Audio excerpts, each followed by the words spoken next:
Hello YouTube, my name is Revel, and welcome back to another Minecraft video. Today I'll be showing you my design for the Infinitely-expandable, one-wide tileable, pop-out minecart rails. That was a mouthful. Now if you don't know what pop-out rails are, they're basically minecart rails that are hidden behind a wall, and when you send a redstone signal, they automatically extend so that you can ride your minecart down them. Now, I first saw this idea on Mumbo channel a while back, and in his video, in the comments section, someone posted a challenge to create a system where if the minecart is riding that track, the pop-out rails will automatically extend in front of the minecart and automatically retract behind it. So after a while of tinkering, this is what I came up with. So let's see it in action. Let me just get in the minecart over here and we're ready to go.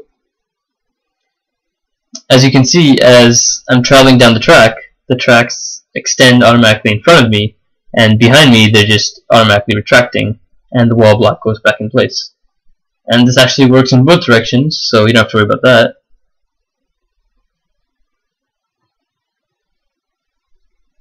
And there we go. Automatic extension and retraction. And that's just a visual block. There we go.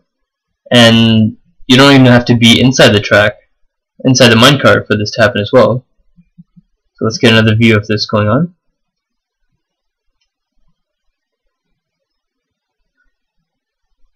So you can see after the minecart rides down, it just closes back up the wall space, and then you can't see any of the tracks anymore. So it works beautifully.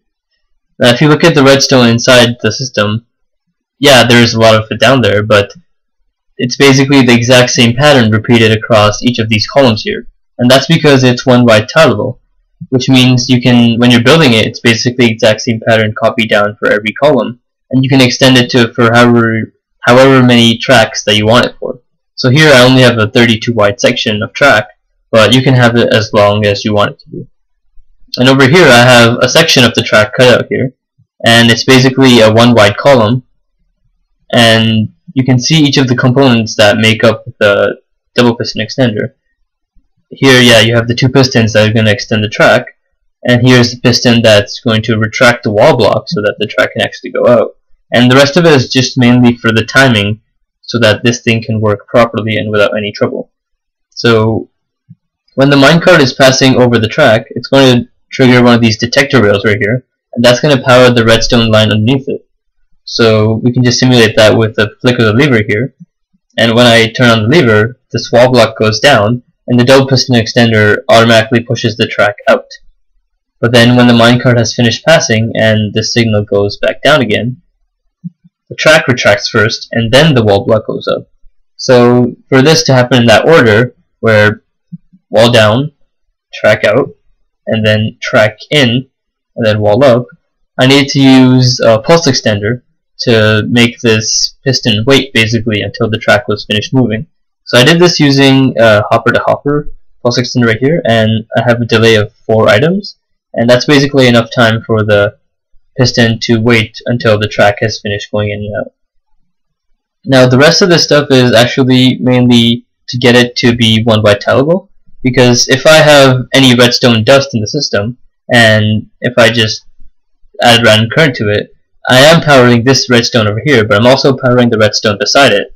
So that actually makes it really hard to have a open redstone wire in a one wide tileable system. And I actually got around this by using cauldrons and comparators. Because actually, if I just turn this on, cauldrons are going to send a signal based on the amount of water that they have in them. So this comparator will pull out a signal based on how high the water is. And since there's only one level of water in both of these cauldrons here, the comparator will only send out a signal of 1.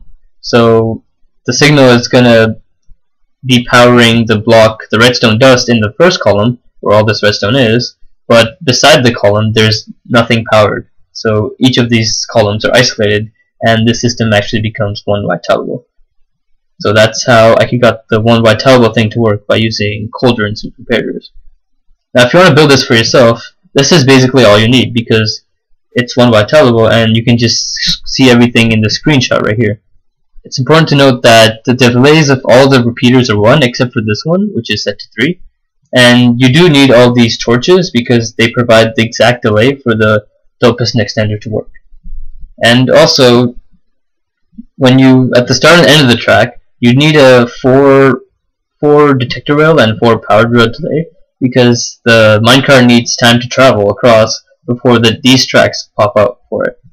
So you need enough time basically for these tracks to come out as the minecart is going down the track.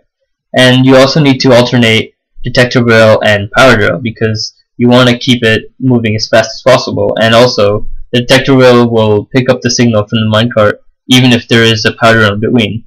So you need this redstone line to be on all the time, and basically this alternating pattern is the best way to do that. Okay, that'll be all for this video, and if you liked it, please comment, share, like, subscribe, and thanks for watching.